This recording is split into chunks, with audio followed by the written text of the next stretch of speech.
Sarajevo, 1914. Life buzzes as Franz Ferdinand parades. The Archduke and his wife ride, oblivious to the danger lurking in the excited crowds. Unseen, a young nationalist named Gavrilo Princip lurks, his hand tightening around a deadly weapon. Gavrilo Princip watches the Archduke's car approach, a storm of conflicted emotions brewing within him.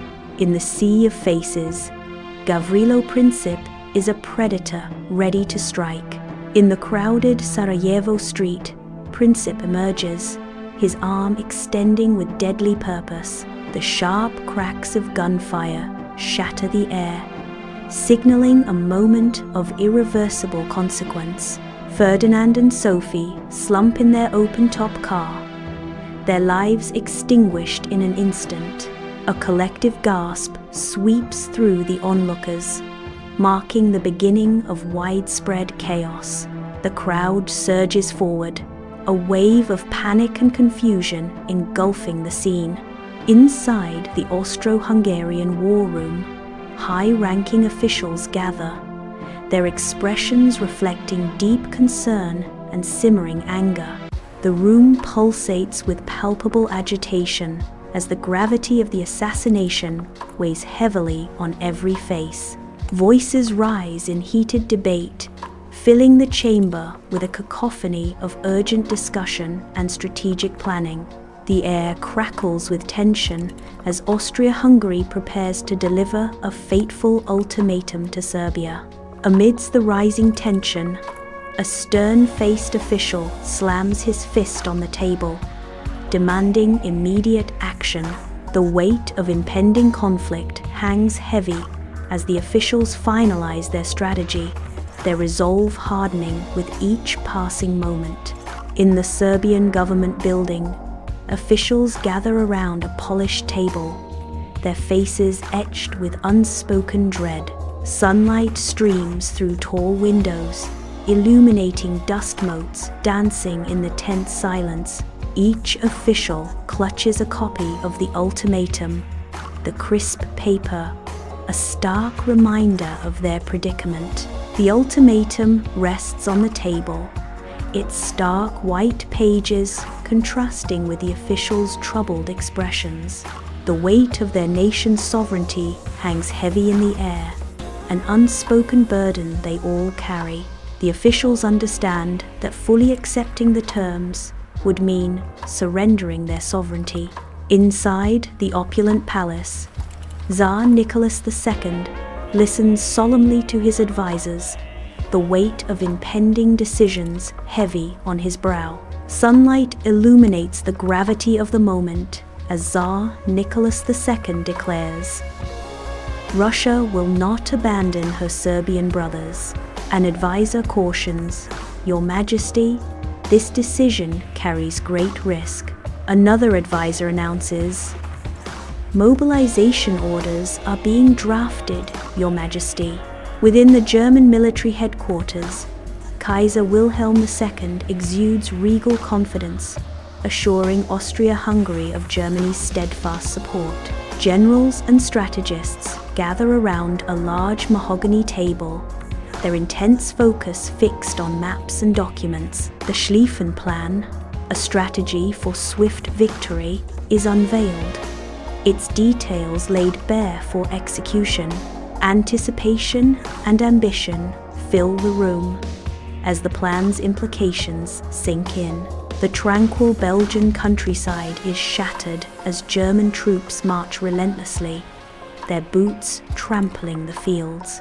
The serene landscape is now a theater of war as the German army violates the nation's neutrality. Belgian soldiers stand firm, determination etched on their faces as they mount a brave defense. Despite their courage, the Belgian defense appears futile against the overwhelming German force. The peaceful fields of Belgium become a battleground, echoing with the sounds of war.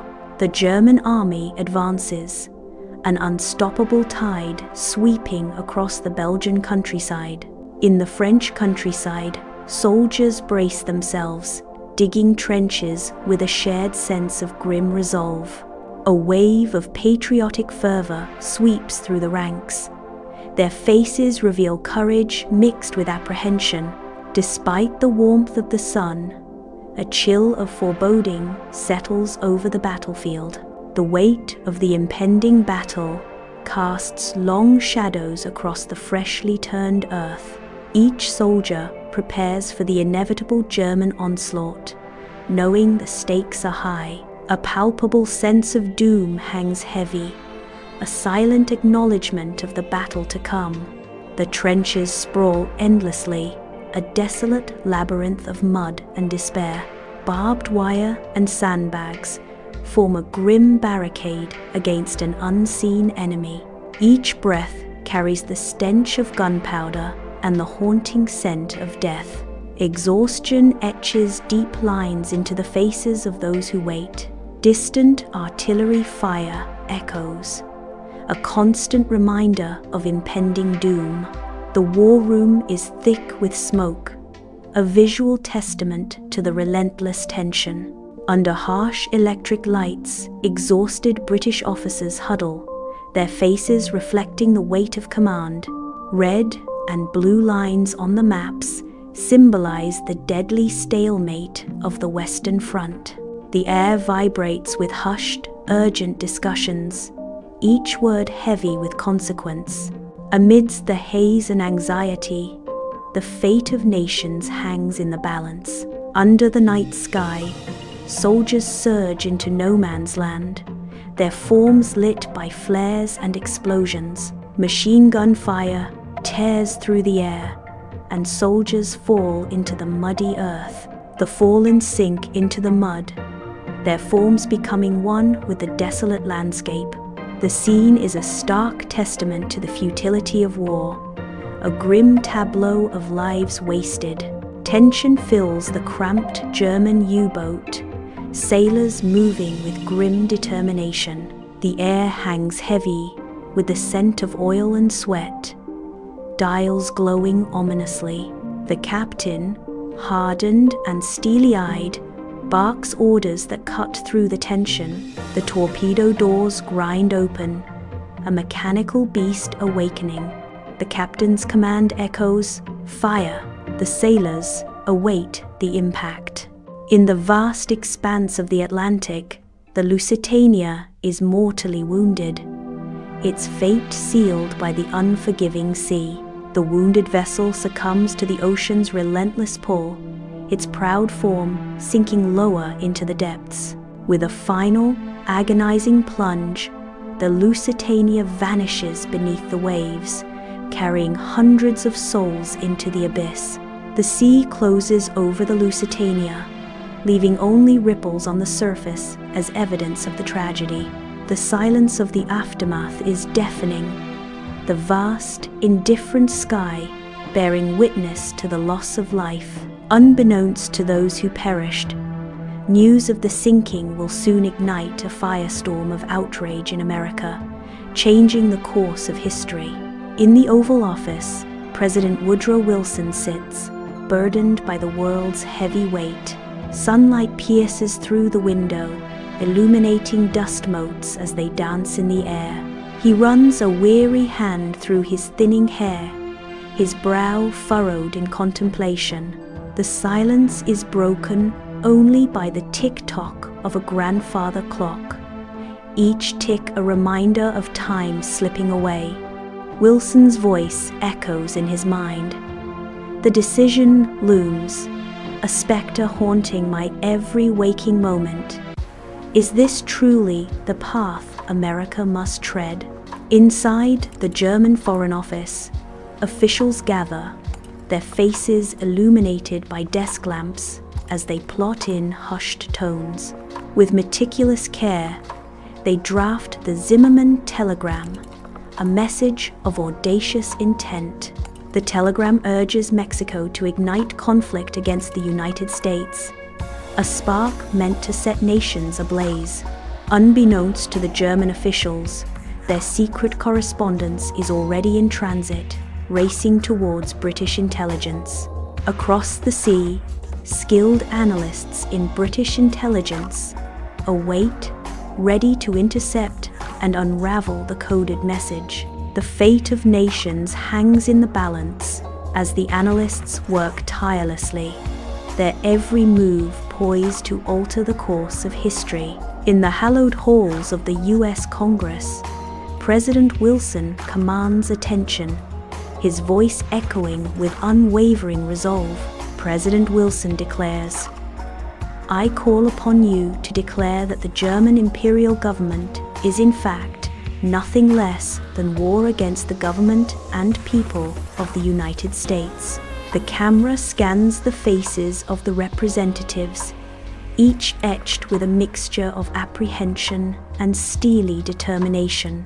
A nation stands on the brink, its patriotic fervor ignited, ready to send its sons and daughters across the Atlantic. Fresh troops and vital resources stand ready, poised to bolster the Allied cause in the distant theaters of Europe.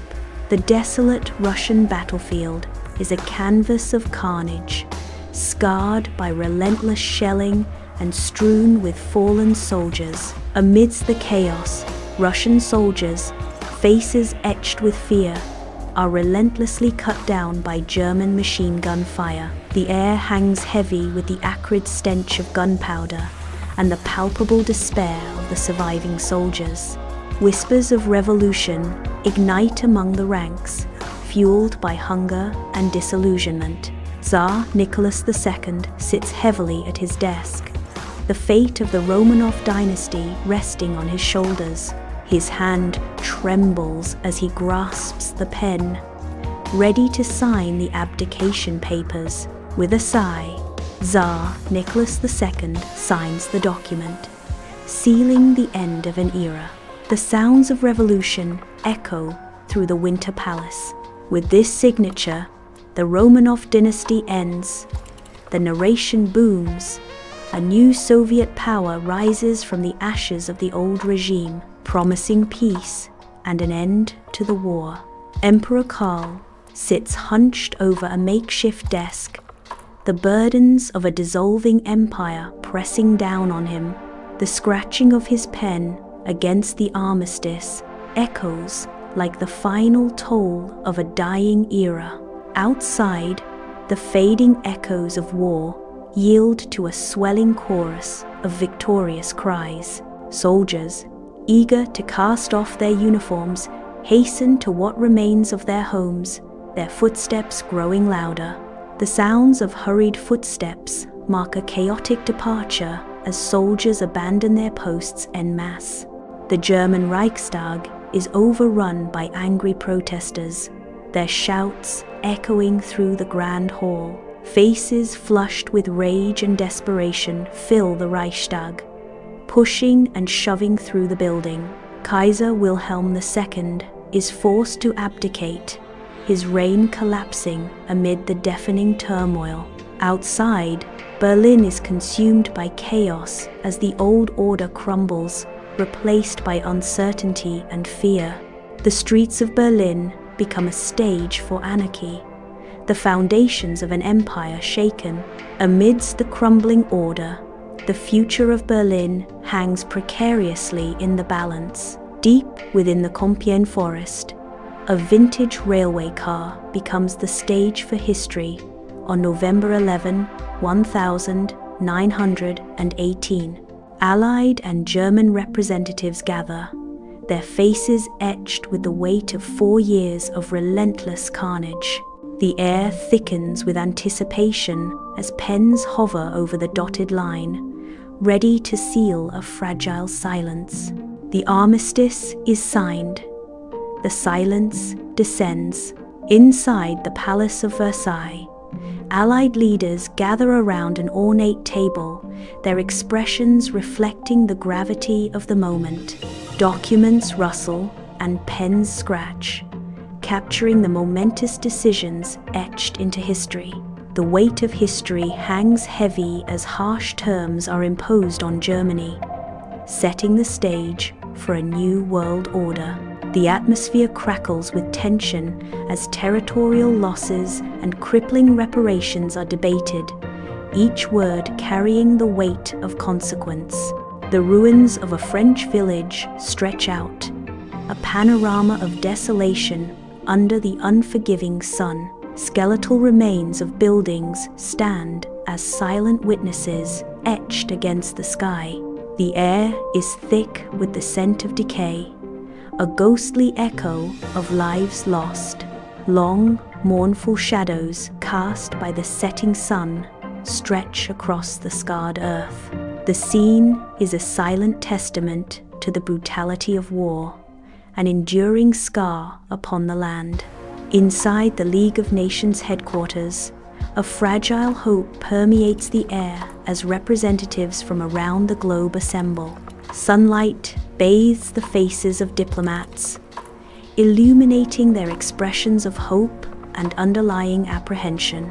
Subtle power plays and unspoken reservations reveal the cracks in the foundation of global unity. The ideal of global unity struggles against the harsh realities of national self-interest. The weight of preventing future wars rests heavily on the shoulders of those gathered. In the German streets, years after the war, a palpable tension lingers, the air thick with unspoken resentment. The humiliation of Versailles festers, a wound unseen but deeply felt. A sense of anger simmers beneath the surface, threatening to erupt. Unseen, the seeds of future conflict are sown, watered by bitterness and despair. A new generation emerges, their eyes burning with a desire for revenge.